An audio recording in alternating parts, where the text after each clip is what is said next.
Olá, meu nome é Karina Bonfiglioli, eu sou assistente do Ambulatório de Artrite Reumatoide do Hospital das Clínicas da USP e eu vou falar um pouquinho hoje para vocês sobre artrite reumatoide.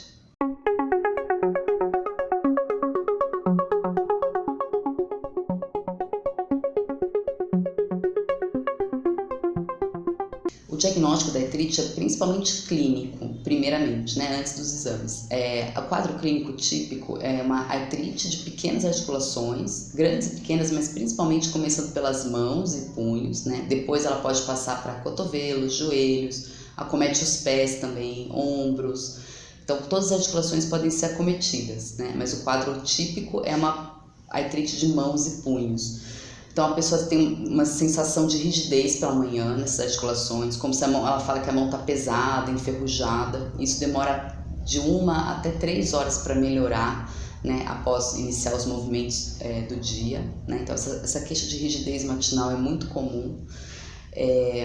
Em relação aos exames laboratoriais, a gente tem aumento de alguns exames específicos que medem a inflamação no sangue. Também pode ter a presença do fator reumatoide positivo, que é um exame relacionado à artrite reumatoide, e do anticorpo que é mais específico para a artrite reumatoide, que é o anti-CCP, o antipeptídeo cítrico citrullinado. Então esses exames ajudam no diagnóstico, mas principalmente é o quadro clínico mesmo de artrite.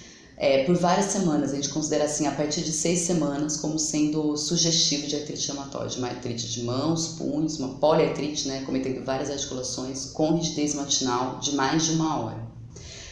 Então, na verdade, assim, o fator reumatoide é um exame que, se ele for positivo, nesse contexto de artrite, há mais de 6 semanas, ele ajuda muito a confirmar o diagnóstico, mas se ele for negativo, ele também não exclui o diagnóstico de artrite reumatoide.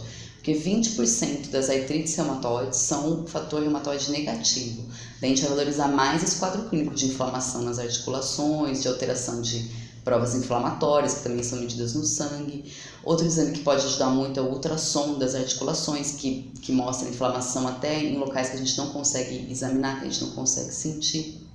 Tá? Então, isso são critérios que a gente vai usar para definir a doença, mesmo nos casos em que o fator reumatoide é negativo. Então, fatores de risco conhecidos para artrite reumatoide, antecedente familiar, ou seja, familiares principalmente de primeiro grau que tenham a doença artrite reumatoide ou outras doenças autoimunes reumáticas, e o cigarro é um fator de risco bem definido já como desencadeante da artrite. Mesmo que a pessoa tenha fumado por um tempo, tenha parado, não precisa estar fumando no momento do diagnóstico. Se ela tem um antecedente de já ter sido tabagista, fumante, ela tem já um fator de risco bem definido para a doença.